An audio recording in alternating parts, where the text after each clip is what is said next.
You're still grooving, still connecting, still loving, still turning up, still thriving. You still got it, but your immune system, it weakens as you age. That's where vaccines come in. They help train and strengthen your immune response to fight off respiratory illnesses like flu, pneumococcal pneumonia, RSV, or COVID-19. Ask your doctor or pharmacist which vaccines you need. Book in minutes at vaxassist.com. Sponsored by Pfizer. So, Sunday night, America witnessed something rare in professional sports, let alone in the NFL, as the Green Bay Packers went into Dallas, Jerry's World, to take on the Cowboys. Neither team was able to secure a victory, resulting in the first tie of the 2025-26 NFL season, ending 40-40 in overtime. Did this game make you view the Packers more negatively or see the Cowboys in a more favorable light? And did this game prove Jerry Jones right in deciding to trade Micah Parsons? Hold on, let me take this one first. So I feel like there's a lot of takeaways from this game. The first I'm going to say is Dak Prescott is balling. And Dak Prescott looks like he turned back the hands of time in terms of his mobility. His decision-making is a lot quicker. He's more decisive. And we have to give some credit to Brian Schottenheimer. Nobody thought that this dude should have been a head coach, but he got Dak Prescott out there looking really, really, really good. And dare I say, his situational football is better than Mike McCarthy. The other big takeaway that I have, and this is directly to you, Lou. Micah's not generational, my guy. Micah is very good. Pull up to the mic. Going out, people. I'm at the mic. Hold on. Let me see if it's on my. It sound like underwater. I told you the Arby's mic ain't good. Hold on. I thought I was able to make out what you said about Micah not being generational. Hold on.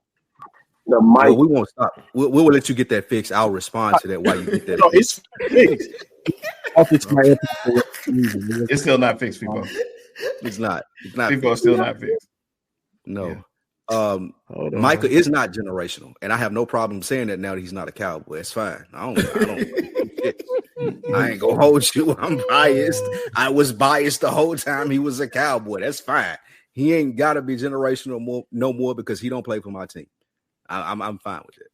It's crazy that you say that though, Luke, because like if you watch the game, he did make a key sack that would have lost.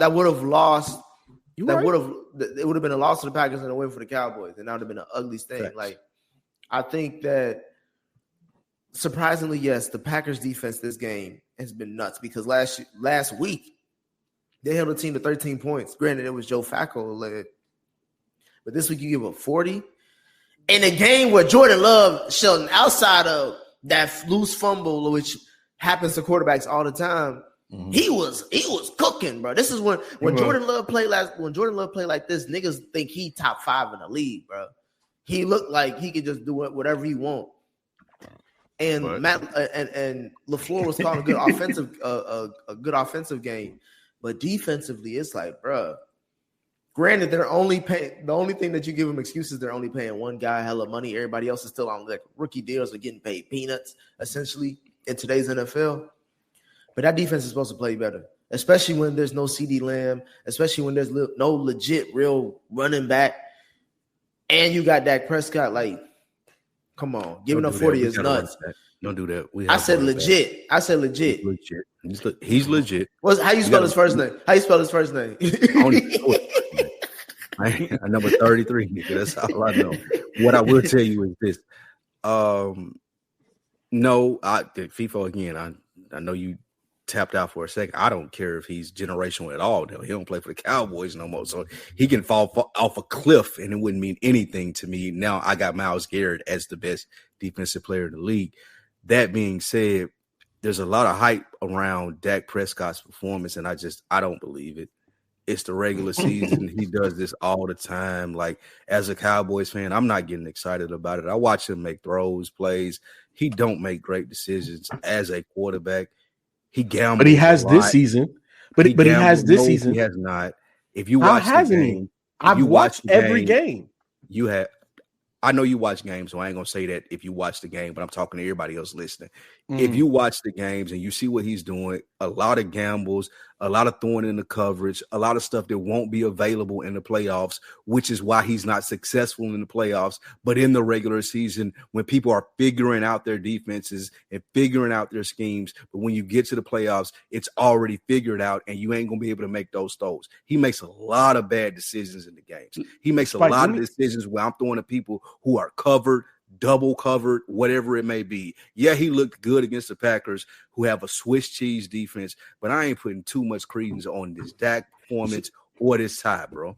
We can trade Dak for all I care. The Packers have a Swiss cheese secondary, and here's the thing, right? When you pay what you pay for CeeDee Lamb, and you got a guy like George Pickens out there, nigga, you throwing them the rock even if there's two dudes there. If we saw you're making the best decision as a quarterback. That's how you win football games because that's what works in the playoffs. If you're forcing it into double coverage to George Pickens in December and November and January, you're going to lose the games, which is what he's been doing his whole career. Like he makes bad decisions. Like you can look at plays where it's like, oh shit, why he throw it right there? It's miraculous that CeeDee Lamb caught the ball or that George Pickens caught the ball. Miraculous. You know what? What about the ones that he's dropping? What about CeeDee Lamb dropping joints? CeeDee Lamb cost them a game. What is you talking about? Dak is playing out of his mind right now. It's not Dak's fault. Yeah. Well, people, I'll say that you both are right.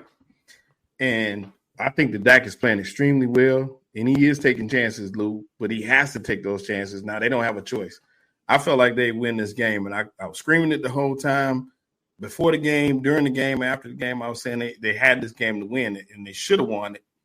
But, of course, we know the defense didn't show up. But he has to be a gambler at this point. But you know what, Lou? You know what the difference is in him now? Dak is always talented. The problem is we question the talent of some of these guys.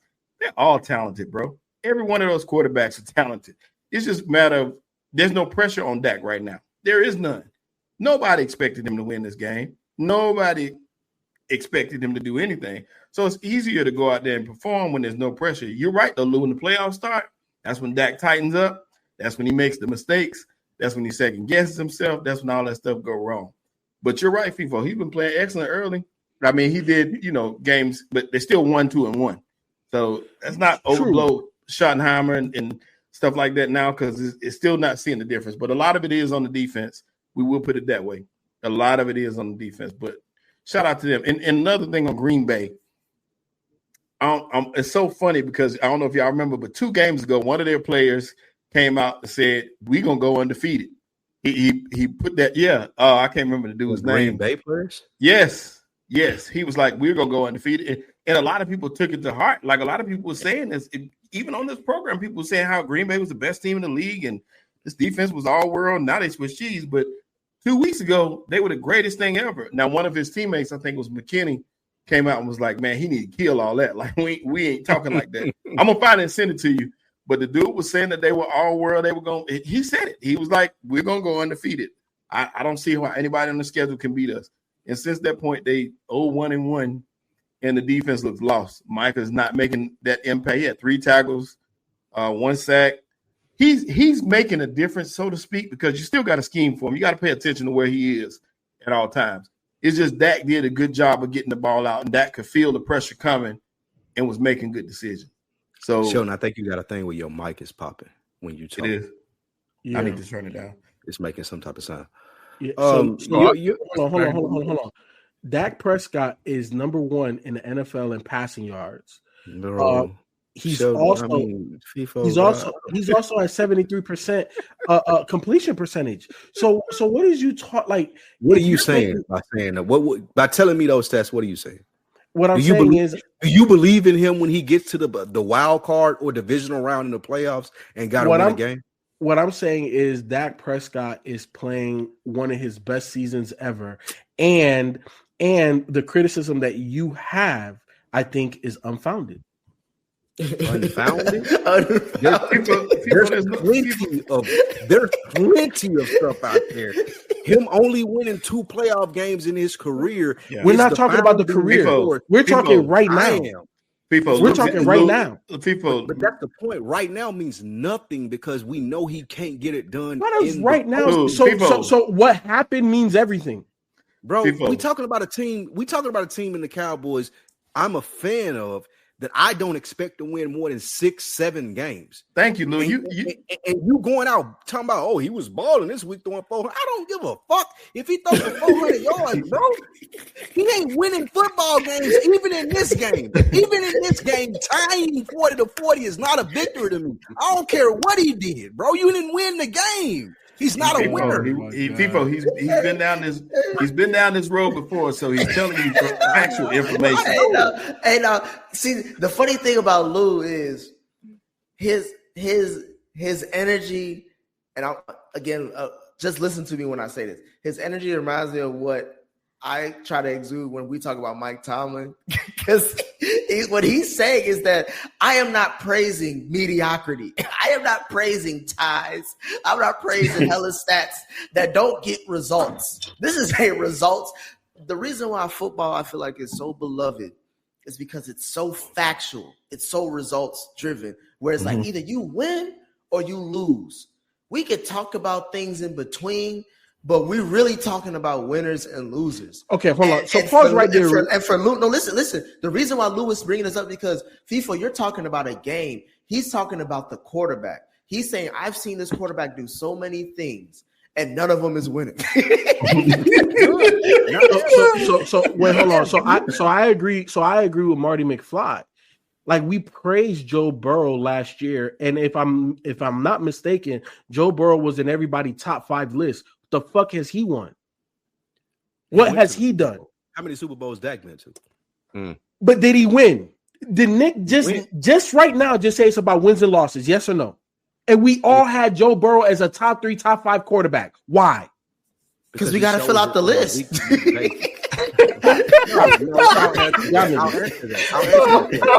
That's because Joe Burrow shows it on a week-to-week basis, and he went to a playoff run and also showed it. Dak ain't never showed that I can do this in more than the regular season. I ain't making a case for, I see the chat, I see y'all. I ain't making a case for Lamar or Jalen Hurts or any of those people. Thank you, Luke. I'm specifically talking about Dak Prescott and not getting my expectations up too high because I know he can't win in the postseason because he don't play like an elite quarterback. He take too many chances. He throw into too many double coverages. He makes the decision. It's like somebody playing Madden with like, I'll call this play and I'm going to throw to this receiver regardless of the coverage. That's what he do. It's a clip out there of CeeDee Lamb talking about the touchdown that the touchdown that George Pickens caught. And CeeDee Lamb knew, he was like, oh, he's single coverage, he pressed. I know he's going to go to him. I know this is going to be a touchdown. I don't think that's a good clip. People circulating that around like that's a good clip, but that lets me know that Dak make his decisions like a novice Madden player before he get to the line. He already know where he throwing the ball. Bro, that shit ain't never going to work in the postseason. He's playing, like I said, he's playing well. But what I understand about Dak and what I feel about it, like I said, is there's no pressure right now, and you're throwing the ball. You throwing the ball because you're behind. So you know, of course, those yards are going to be there because you know he's playing with a defense that's tight. But right now, there's no pressure on Dak. The defense is going to get all the blame. Everybody's talking about how bad the defense is. So it's easy to play when there's no pressure. We knew the defense was going to be bad coming into the season. That's what I'm saying. Like, so there's no people in the chat talking about, oh, the defense. Yeah, nigga, we know the defense is bad. We knew that. And they traded their best player. We get that. Nobody's expecting the defense to be good, but I'm still not going to give Dak more props for scoring points and ending up in a tie. Like that don't matter to me.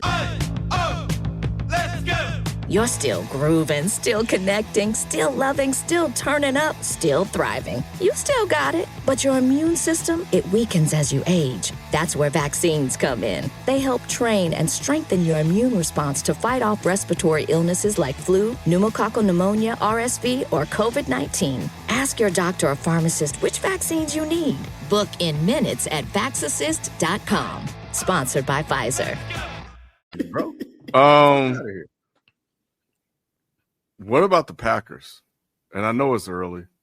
It's week 4, but now, as shout out to 12 Cal, this is when they've had 4 games under their belt. Now teams should start to be who they are. Their so-called preseason is over. And you ended a tie with Micah Parsons. And I know both teams were probably hyped up to play that game, and which is why it may have ended that way. But, you get a player like Micah, you got Jordan Love, you got receivers. They have pieces on this team. Are we going to have to start looking at LaFleur if they don't get to the championship or Super Bowl? This is a big LaFleur year. Yes, Lou. Or yes, Ken. You've been trying to tiptoe around and be nice about it, give it time. But I know you've been having this take since Micah got signed and when you heard what niggas was saying about the Packers. This is a big – so this is a lot of coaches' jobs and images are on the line this year. Mm-hmm. And there's only about 4 of them that's going to get saved in our minds by the end of the season because only 4 teams can make it to the conference championship game. LaFleur has to be one of them. You don't pay Micah all this money. You don't have Jordan Love playing like how he played on Sunday. And you don't, invest in your first round pick being a wide receiver to be like, we're not trying to win right now. Right. You know what I'm saying? Like, LaFleur has been to a conference title game, so we know he can get you there, but we've never seen him get over the hump. He has to get over the hump this year. I think him making the conference title it has to be a guarantee. Winning it would be more of like it shows that he got the stones to do it, but it's going to be tough. And I think that I'm still confident in the Packers because I didn't think they were going to go undefeated, even with Micah. Mm-hmm. So I wasn't really thinking that. I was just more so impressed that when you see them on all cylinders, and I think we still haven't seen it just yet. They look like one of the best. They were like one of the best teams. Period. You know what I'm saying?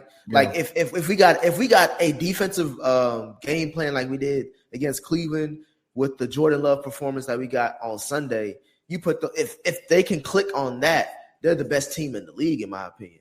You know what I'm saying? And it's wide open as hell because Baltimore, Kansas City, these juggernauts that we used to think are going to just dominate, they not dominated. The Eagles are winning by short margins. So it's like, as long as you play mistake-free football, you're good. It's just that, again, you can't give up 40 points to a Cowboys team that doesn't have its number 1 wide receiver. That's insane. And as Matt LaFleur going into it, it's insane because there was a lot of pressure on this. This brings up some conversation about, was it Aaron Rodgers or was it Matt LaFleur why they didn't get past the 49ers and all that shit during those championship runs that they had? Because they had great regular seasons because Rodgers won 2 MVPs during that span.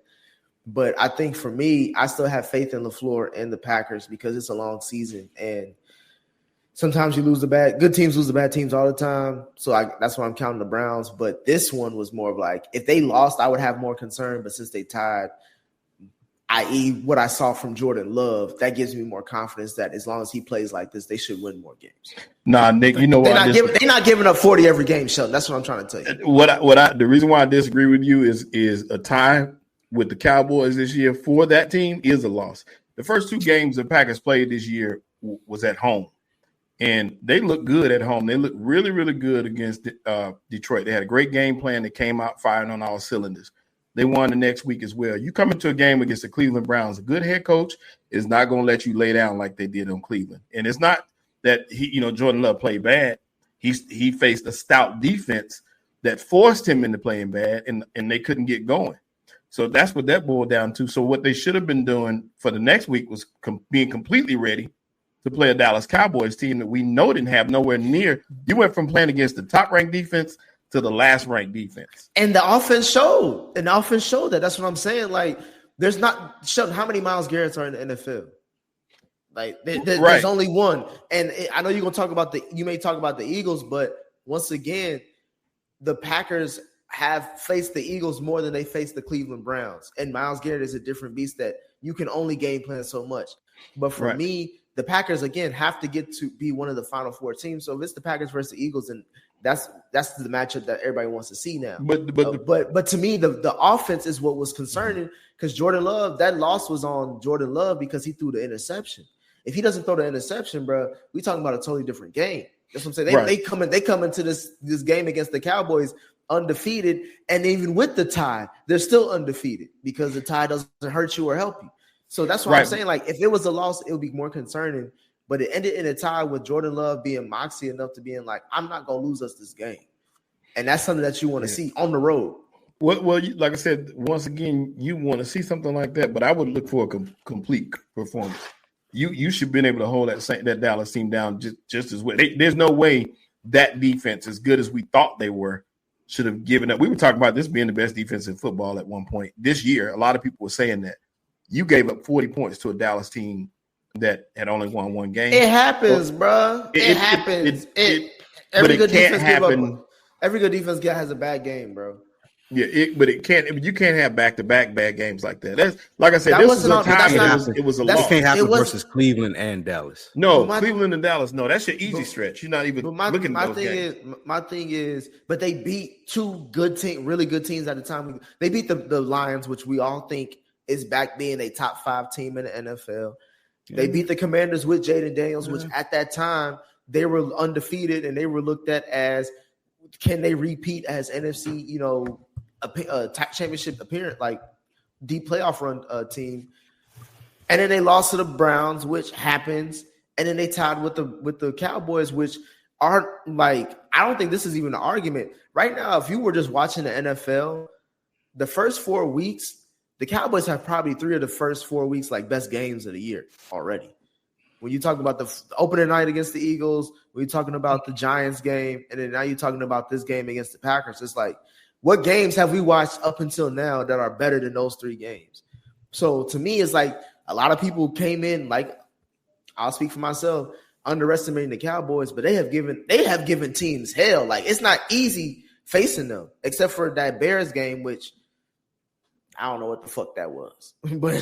but 3 out of 4, you could argue that if certain shit happened, Cowboys is 3-1. You know what I'm saying? You know what that Bears game was, Nick? You shitting on Ben Johnson and him being a good coach.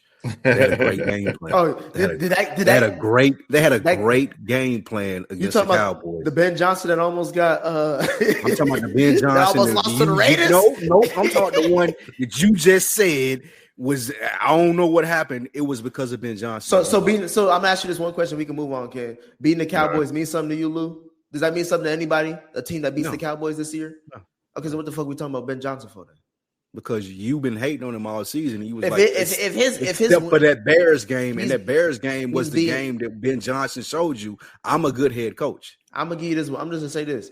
Ben Johnson has beat the Cowboys and the Raiders. Sheldon, do you respect any team that beats any of those teams? All right, man. I can't respect the Packers because they couldn't beat them. They ran a fake flea flicker in that game, which was crazy. So yeah, that was insane. No, I was just saying the idea to even draw something up like that in a game, because they ran a flea flicker in a previous game, so it worked. It was a good ass.